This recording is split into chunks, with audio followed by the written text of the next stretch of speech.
Okay, so good day everyone. This is our third week for our seamanship for cargo handling, stowage, dangerous goods, and inspection. So this topic is all about the carriage of dangerous goods in package form. So as future seafarers, you will handle cargoes that can explode, burn, poison, or harm the environment if not uh, handled correctly or properly. So the IMDG code, in which we are previously discussed, exists to prevent accidents on board ship. So today we focus on the checklist used on board before going to load, during transit, and before unloading. So these checklists are first line of defense against the accidents on board ship.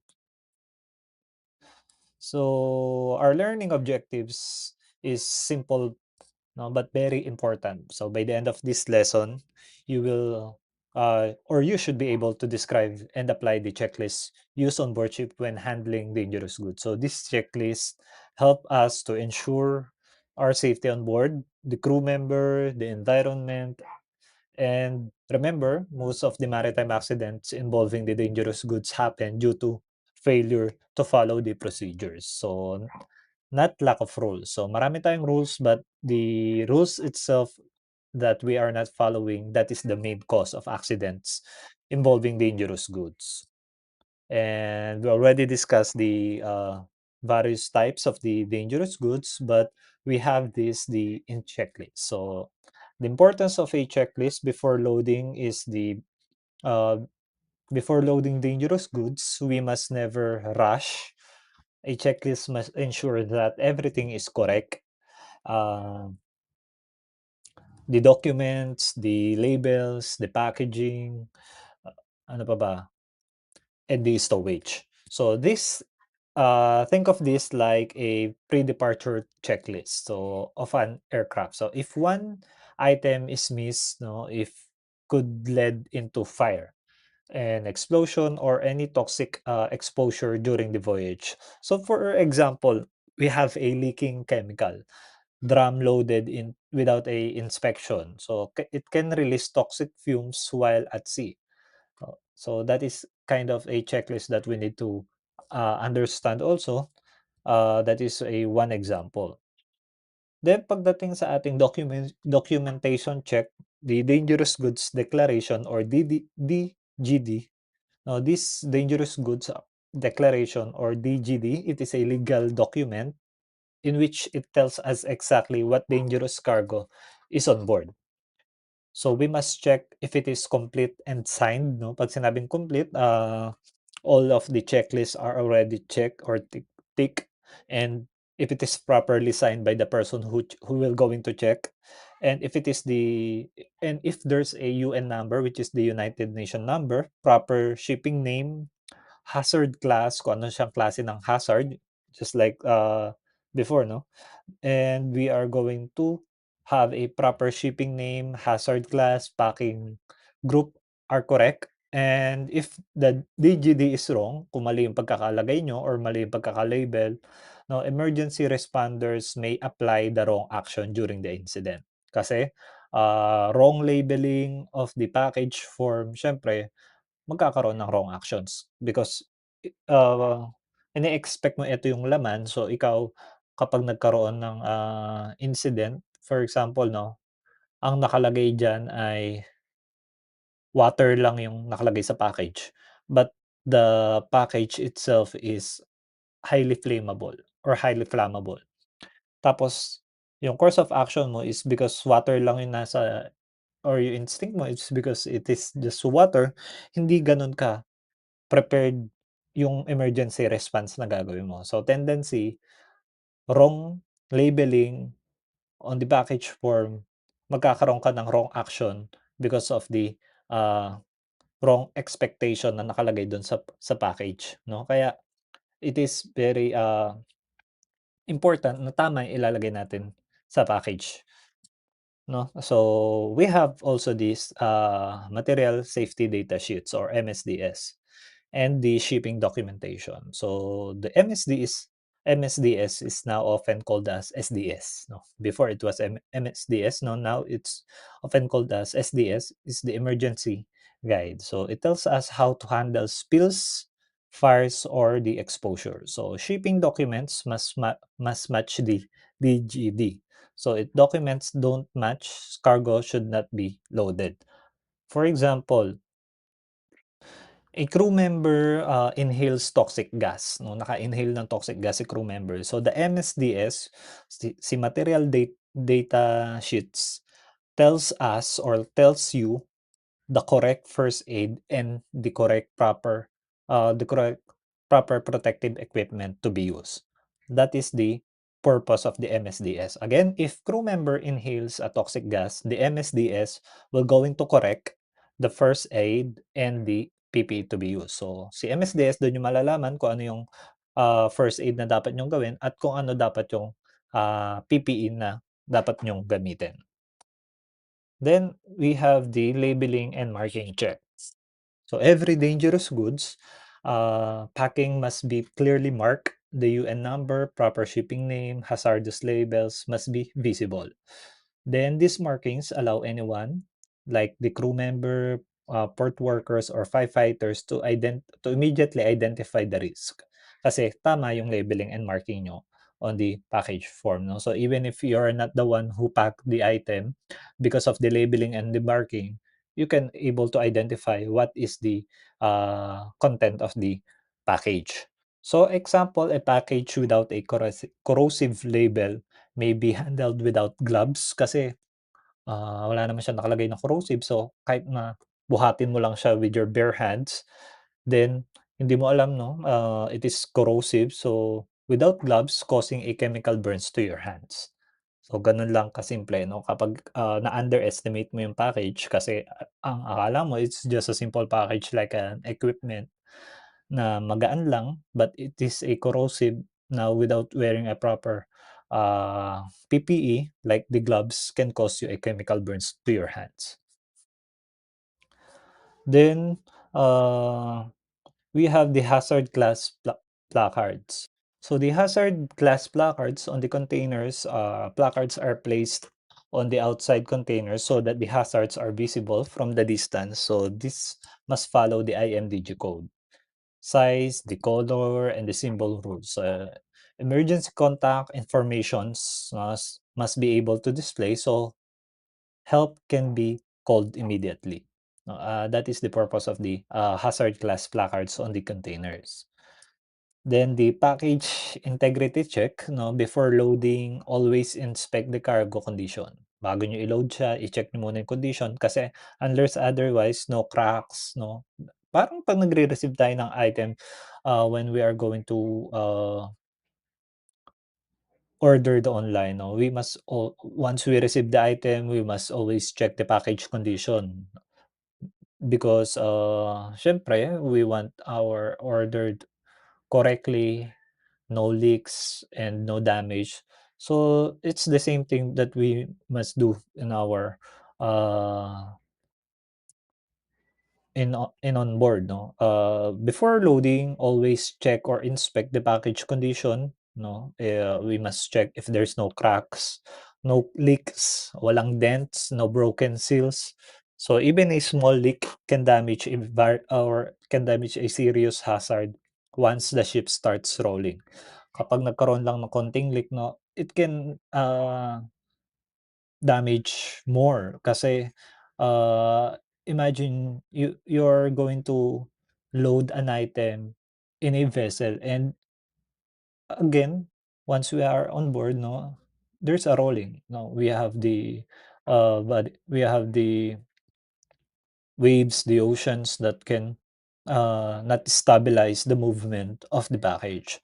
Kaya dapat, once we receive an item, we are always check or inspect if there's no leaks or cracks of the package that we're going to receive with, no? So, for example, a leaking acid drum, no? Meron tayong receive na acid drum and can corrode the steel. Puwedeng magkaroon rust sa ating steel and can damage the cargo itself. So, gano'n lang 'no. We must also always inspect the cargos or the package form that we're going to receive the item. Then, We have the cargo compatibility and the segregation. So for the cargo compatibility and segregation, not all because not all dangerous goods can store together. So the IMDG segregation table tells us which cargos must be kept apart. Ano yung dapat which cargo we're going to store na hindi dapat magkadikit, no? So the IMDG segregation table, cargos must be kept apart. Mixing incompatible cargos can cause fires kasi once we go into load an item or a cargo in which we're going to uh, load them together or magkalapit, no? Mixing with the incompatible cargos can cause fires or toxic gas can release and can uh, further explode. So for example, we have the flammable liquids stored in a oxidizers. So because its content is flammable, it can ignite without an external flame. So even if there's no flame because of the content of the oxidizers and the flammable liquids, and you can bind them together, it can cause fire, no? Because even if there's no external flame. Again, so in order for us to check if it is compatible, no, we can check it on the IMDG code segregation table. So then we have the special uh, handling for the specific classes. So for the special handling for the specific classes, no, some classes require an extra care. Like just like the explosive must be isolated and the toxic goods must be kept away from the heat. So radioactive materials need special containers and separation from the food and living spaces. And again, we have the stowage plan and loading arrangement. So a stowage plan shows where each dangerous cargo is placed. Then this plan also must follow the IMDG rules. So without a proper stowage plan, emergency response become chaotic. Ibig sabihin, without proper planning, the emergency response became more uh, lalo tayong mahihirapan to mitigate the emergency or the fire, for example, or the explosion because it is not a properly planned when it is being loaded. Kaya dapat before we load, the plan or the stowage plan must be prepared. So that's so once we got an emergency, we know how to respond it immediately. And again, once uh, we plan, not only because dapat magkakahiwalay sila, we also need to consider the weight distribution. Again, we are on a water, no? And because of the water, the vessel must have a proper balance. So again, the balance of the stability of the vessel, we must ensure that the weight of the dangerous good is correctly distributed to maintain the stability of the vessel. So dangerous goods must be stowed in a way that it maintains the ship stability. So heavy packages go below. Siyempre, alam naman natin na once we put heavy packages on the top of the once we put a heavy packages on the top of the uh, way less, no, it can goes wrong, especially during the voyages kapag nagkaroon na ng rolling. So heavy packages go below and the lighter ones, yung mas magaan, is on the top. And also, poor weight distribution can affect the trim and stability of the vessel. So again, when we are going to load an item, no, we make sure that the stability and the trim of the vessel must be equal on both sides, port and starboard side, to avoid the list of the vessel during the uh, voyage. Then we have the ventilation and the temperature control. So some dangerous goods release fumes, or require temperature control. Proper ventilation prevents gas buildup, while the temperature control prevents the decomposition or ignition. So that is the ventilation and the temperature control. Then we have the safety and emergency preparedness. So firefighters equipment and the spill kits or the proper protective equipment must be ready before the loading begins. So because kung nagkaroon ng emergency, then you're going just to pick up the PPE, the spill kits or the firefighting equipment, too late na. So it must before pa magkaroon ng ganong senaryo, no, dangerous goods, uh, we must be prepared because dangerous goods mean a higher risk. So emergency readiness is non-negotiable, no? Dapat before it happens, siyempre you never know when it going to happen. So before that, you are prepared and you know what to do. So before it happens, you're prepared and it is ready, no? Hindi yung kung kailan magkakaroon ng fire, dun niyo palang kukunin yung firefighting equipment and or if magkaroon ng spill, dun niyo palang kukunin. So before it happens, no, you should prepare it. And pagdating naman sa training and competency of the personnel, no, the crew training and competency, only trained personnel should handle the dangerous goods. So crew member or crew must understand the IMDG rules and the emergency action. So training, that's why we're always have a training, or before we got on board, we must know what type of vessel we're going to. We should take a training appropriate to our vessel assignment. So again, only trained personnel should handle dangerous goods. So training can save lives, no? Kaya again, it is not just about taking money from the training center or taking money from us by the training center, but again, it help us because we understand the things that we need to deal with pagdating sa barko. You will going to understand it when you're in a third year because a lot of trainees are going to undergo. Then, what about the emergency contact information? For the emergency contact information, emergency numbers must be visible and accessible in case of emergency and second matters. And then we have the preloading inspection. So for the preloading inspection, it is going to inspect the cargo and handling equipment before loading. So like the cranes, forklifts, and slings must be suitable and safe.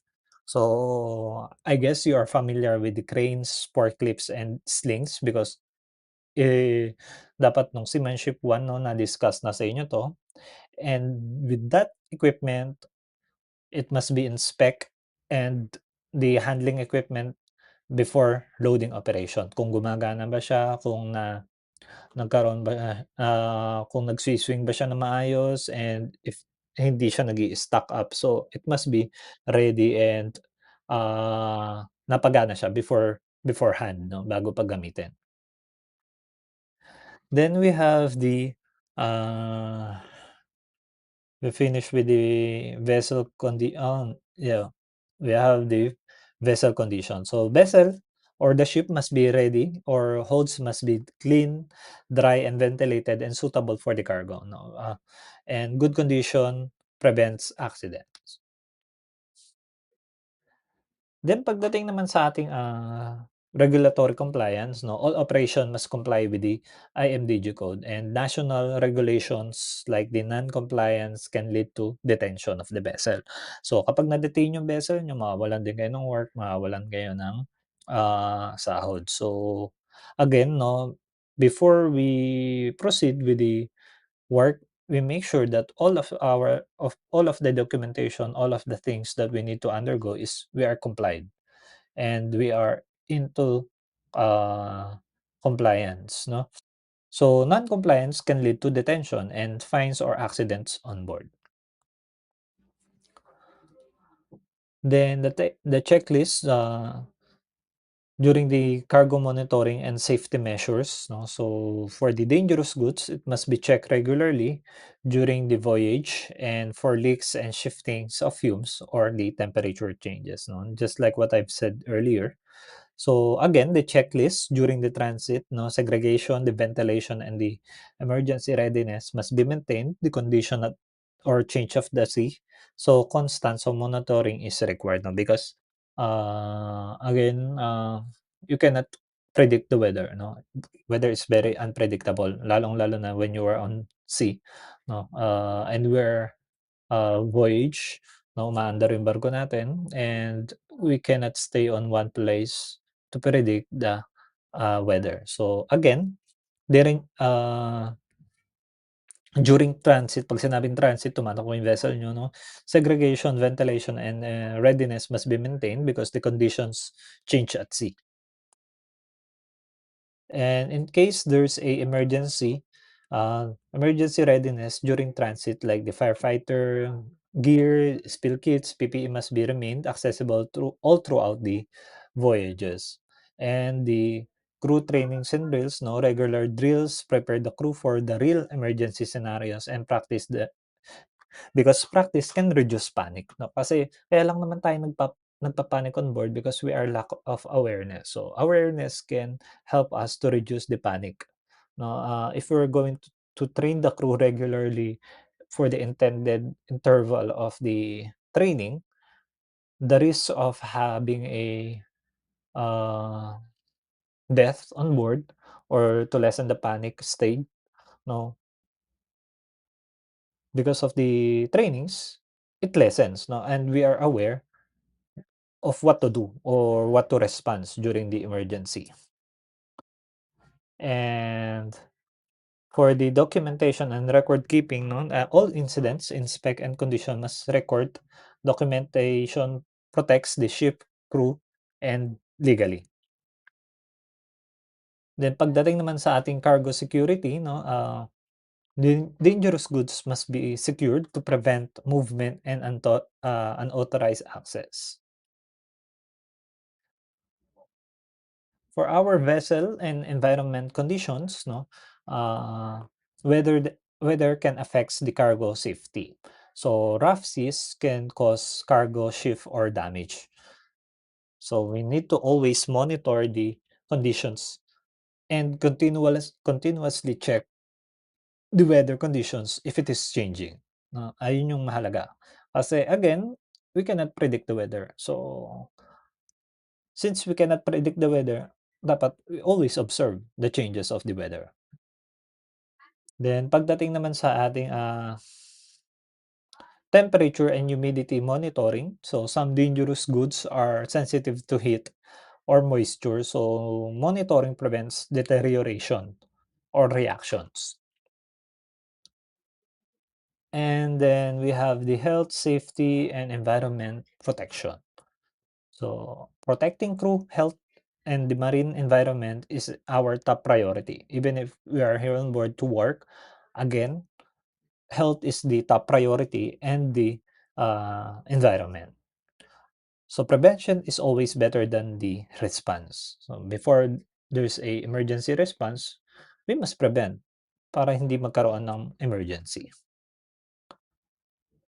Then monitoring the hazardous goods. So some cargoes need special monitoring like the radiation detections and the temperature alarms. So again, before loading, the overview, no, unloading is just a dangerous as loading. So again, we have the loading and unloading.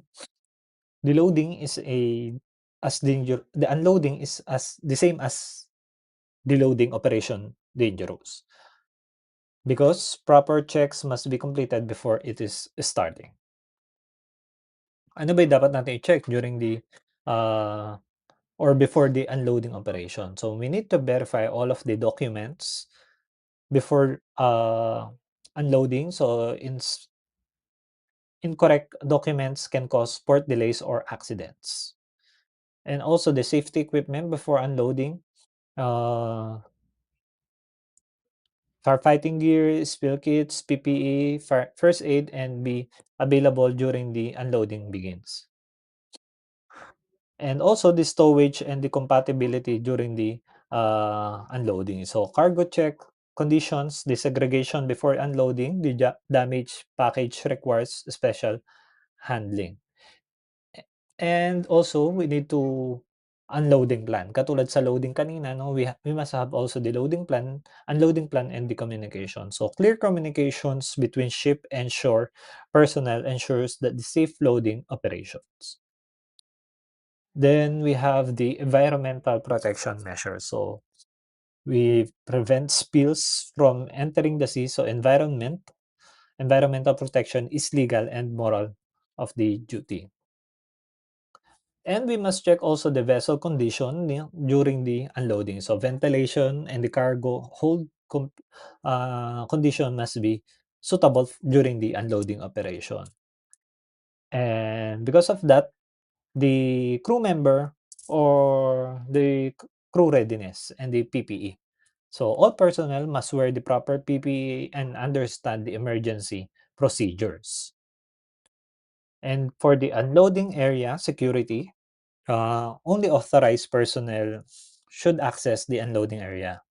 So clear signage warns others of hazards. Regulatory compliance and reporting. Any incident must be reported according to the regulations. Transparency ensures safety and accountability. Then pagdating naman sa post-unloading inspection 'no, after unloading, so we need to inspect holds, the containers, and ensure that no hazards residue remain on the cargo.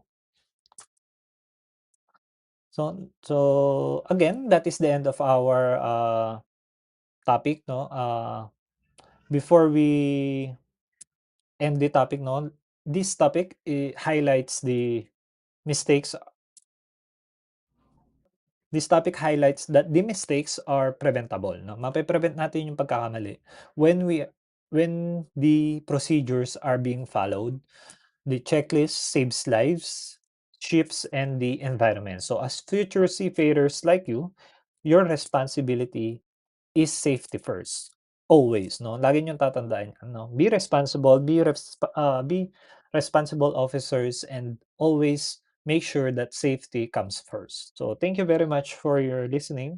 And if you have any questions regarding to our topic, now you can raise your virtual hand and we're going to entertain your question if there is a question.